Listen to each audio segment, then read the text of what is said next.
Welcome back, everybody. Time again for Word Balloon, the comic book conversation show. John Suntress here. I'm reaching back to 2008 for a fantastic conversation I had with Gail Simone regarding the Secret Six.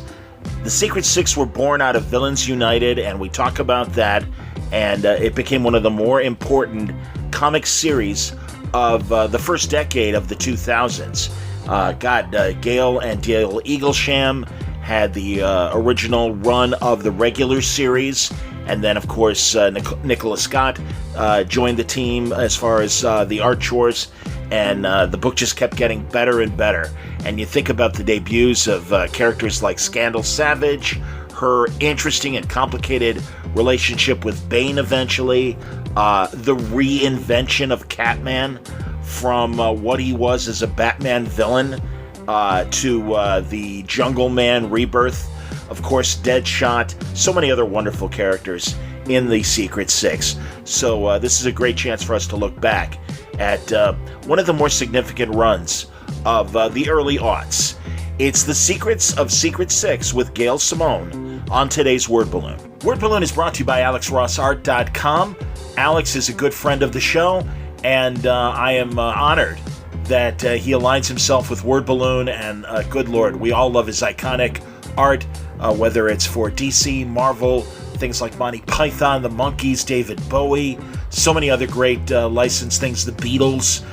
If you go to AlexRossArt.com, you will find great value for your dollar, whether you can spring for something like original cover art or pages to lithos and posters, every price point you can imagine, you will find something and a beautiful image from AlexRossArt.com. Word Balloon brought to you by my League of Word Balloon listeners. That's right, my financial backers of what I'm trying to do here.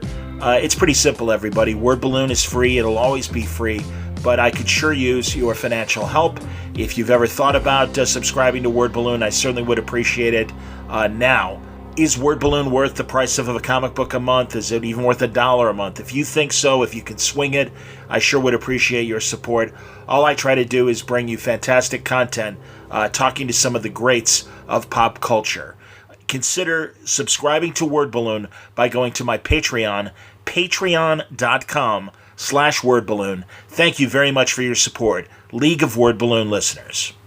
First of all, I know Villains United was part of the whole Infinite Crisis plan, or at least that's how it was presented. But you tell me, was this something that was presented to you, or was this an idea that you had that they folded into Infinite Crisis?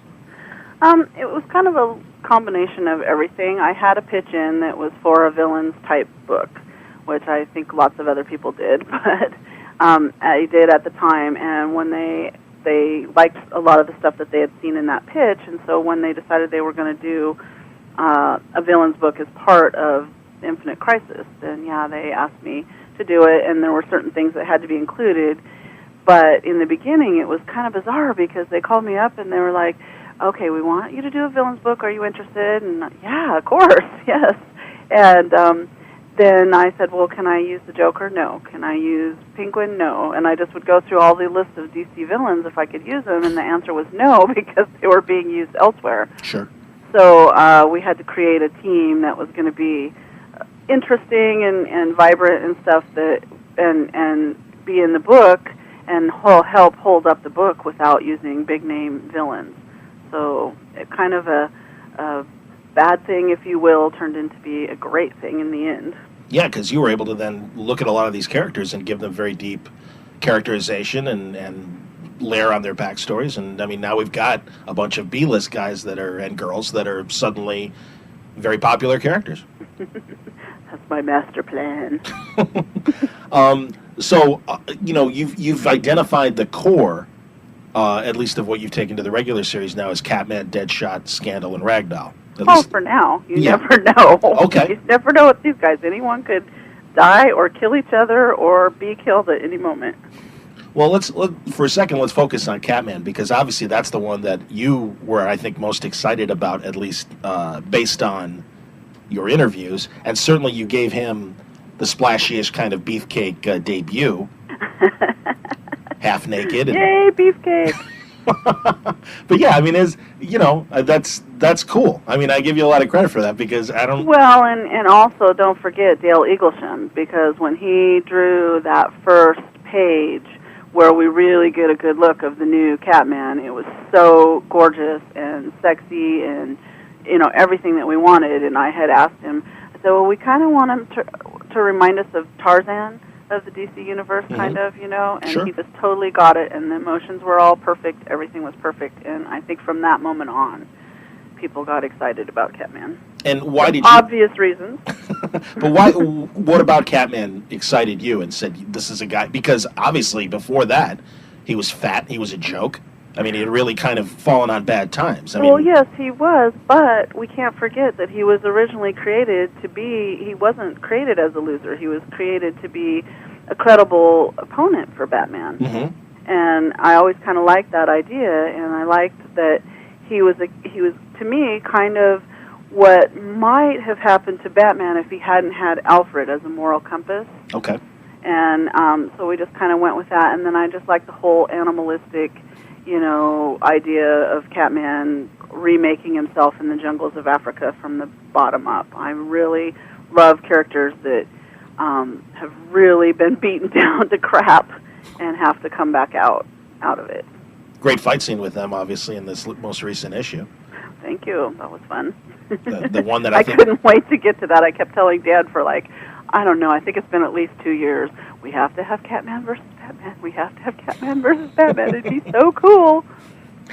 And I like that, he and Deadshot have kind of taken the Butch and Sundance kind of partner role within the group. And Deadshot, obviously, I'm assuming somebody that you love from the Suicide Squad days. Oh, yeah, totally. That's why he's in the Secret Six, is because of John Ostrander doing such a fantastic, brilliant job with him.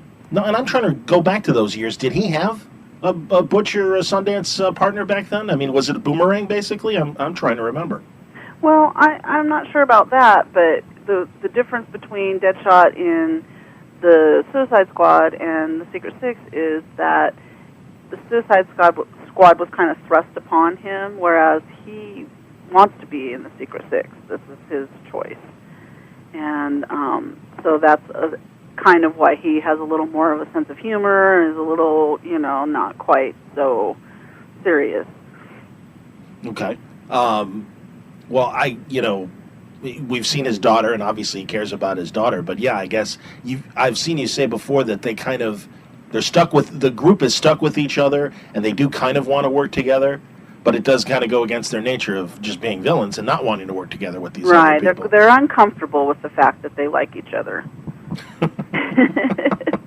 Well, and then we saw him trying to do something nice for Scandal, I guess, for her birthday. In his own way, yes. Yeah. That was a question that came up, and we'll address. I mean, we can address it now, but this was one of the questions that people on my message board asked, my specific message board, asked about losing Knockout because of the death of the New Gods. Was that a big loss for you, or did you know that was going to happen, or you're like, oh well? Well, I didn't know, back when that it was going to happen. I felt the loss of it because I get attached to characters that I work with. There's no question about that. But we have stuff coming up with Knockout and Scandal. It's not over yet, but it's not going to probably resolve itself the way people are thinking. Oh, okay. Because she is dead right now, right? She is dead. Okay. And right now the current mission is to spring Tarantula, which they've done at the end of issue 2. Right. And I'm assuming now she is going to be part of the group, at least for now. Well, she's part of the group in that they're transporting her. Oh. I don't believe that they think at this point that she is part of their group, no. Okay. She is their fee. Now, she was a controversial character for her encounter with Nightwing on the roof. Some fans felt it was rape, and is this kind of the opposite end of the women in refrigerators as far as what happened with Nightwing and Tarantula on the roof? In terms of her being able to come out of it, you mean? I'm not. Well, I was just even thinking of the incident itself, that it was the male hero that was kind of the victim in that little deal. I don't know. Right. Well, in stories, there's always going to be a victim and a victimizer. That's the nature of conflict. Sure. A lot of times. So I don't know if I would call it opposite of women in refrigerators or not. I kind of am getting to where we don't want to always put those kind of labels on everything. But, bad things are going to happen to both male and female characters. We just, in my opinion, don't want to take every female character that people have fallen in love with and really liked and, depower them or rape them or Sure. or maim them in some way, because it just really leaves a bad taste. And I think it really cuts out a lot of the audience if, you have that feeling that if you fall in love with a female character that that's going to happen. And I think we're well past that now. Good. In the industry, which is very great. What is it about Tarantula that made her an interesting character for you to grab? Well, or is that still to come in the story? Yeah, all that stuff will be revealed over the issues, and so I don't want to give away too much. But okay. It's always about dynamics of the group. Whenever I'm writing a group book or a group storyline, and so these characters are chosen by how they fit into the story. Okay. Well, let's talk about the other core members for a second, Scandal and Ragdoll, because I kind of blanked on a lot of the 90s action in DC, and I really wasn't there for a lot of it. So yeah, I was kind of out of comics during that time myself, to be honest. Okay. Well, tell me, what about Scandal? I mean, I do like the fact that Vandal Savage has a daughter, and she has been this very interesting character in your hands. But well, I pretty much created her. There was no Scandal before Villains United, at least not to my knowledge. I didn't realize that. Okay. Yeah. Cool. And then Dale created her visual look. Mm-hmm.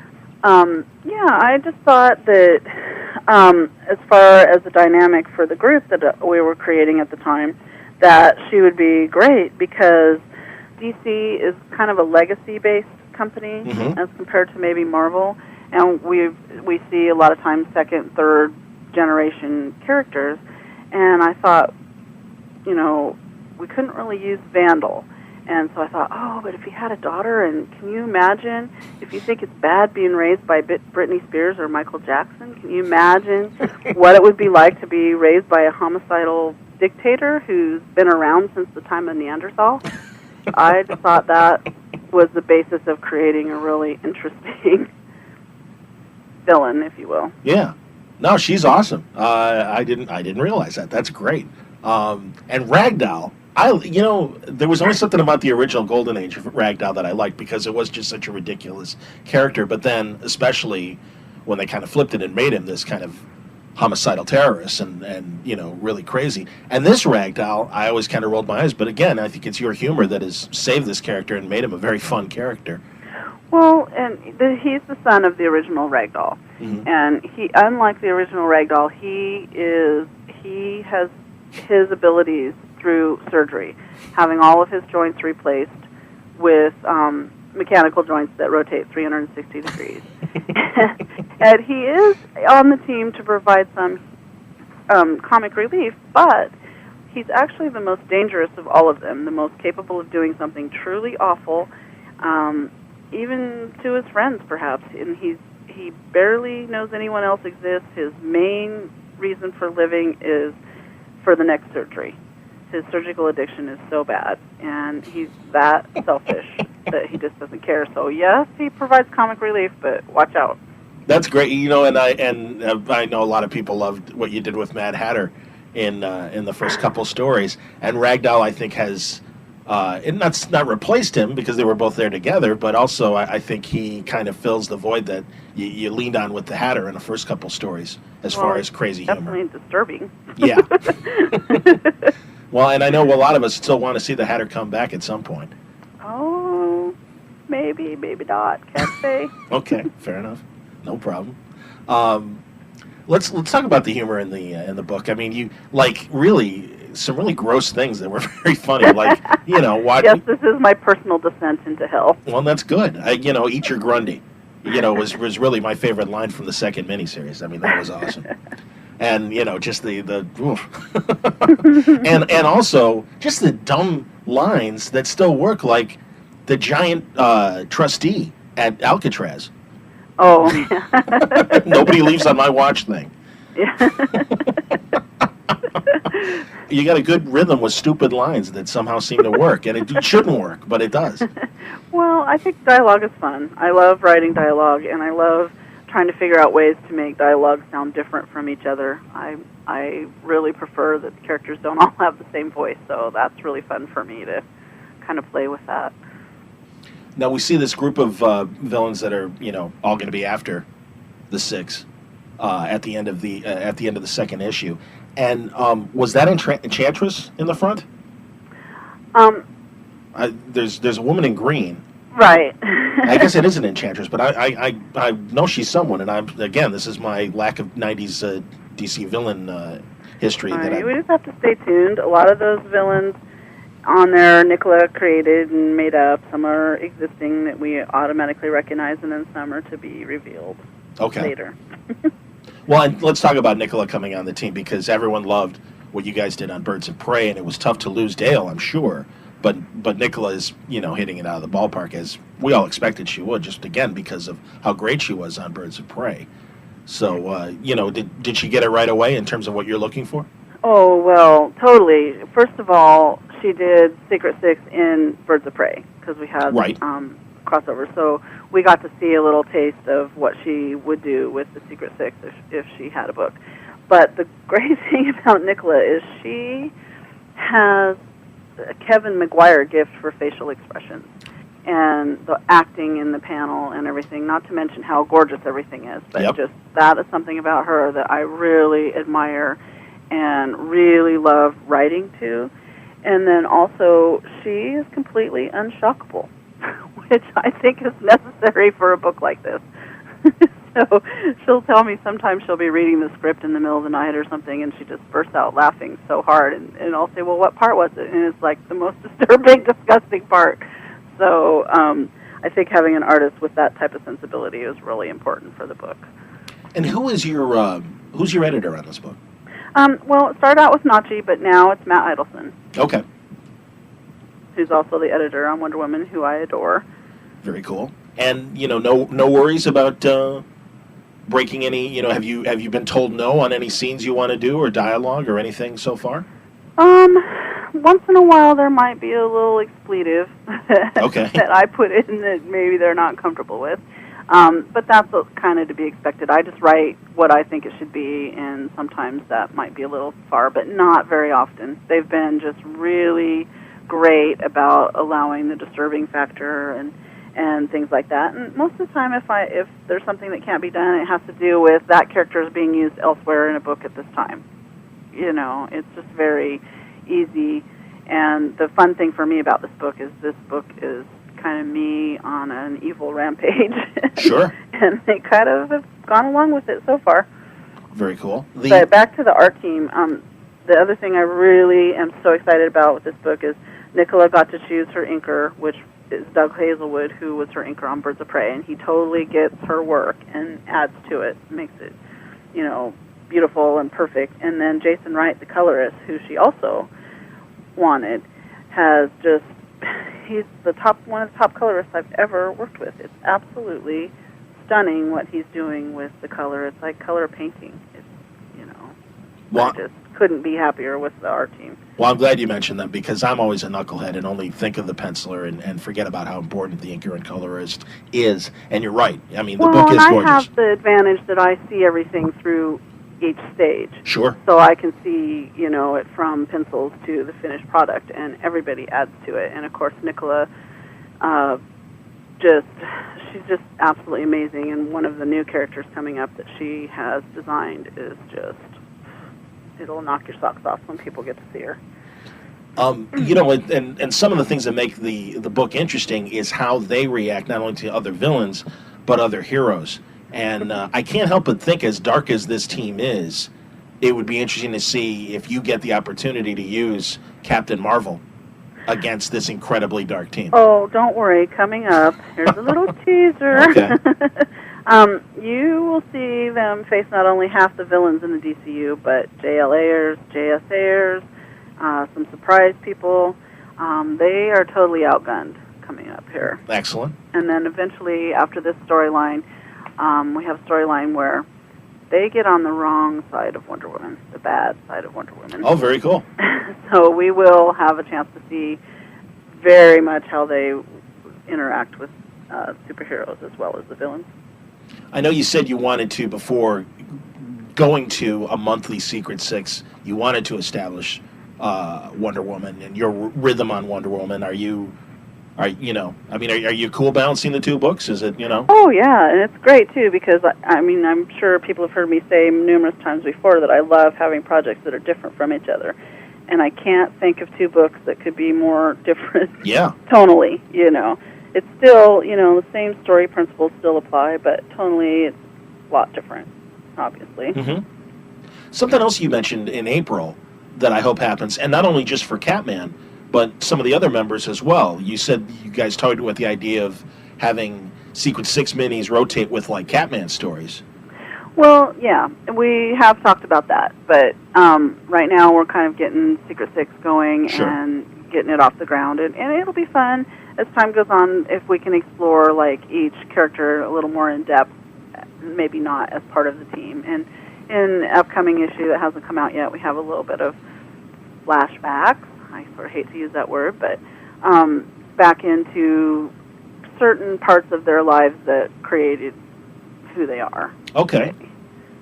Oh, and I haven't talked about Bane. Shame on me. You surprised us all. You mentioned this bad villain that you were teasing, and you bring back Bane. And that's cool because, Bane I think Bane's tough because of the big impact he had on his first story. Right. That I think to follow up, it's been a tough act to follow after that initial debut. So I like the moral compass that Bane seems to have, and that he has his own kind of code of, what he does, and even just his assessment of Scandal was very cool to see in that second issue. Yeah, it's going to get really disturbing, actually. Excuse me. No problem. But yeah, I think sometimes Bane has been more of a Hulk smash character once in a while, or a little generic, and so I actually asked Chuck Dixon, who created him, what's the deal with him? How do you feel about him?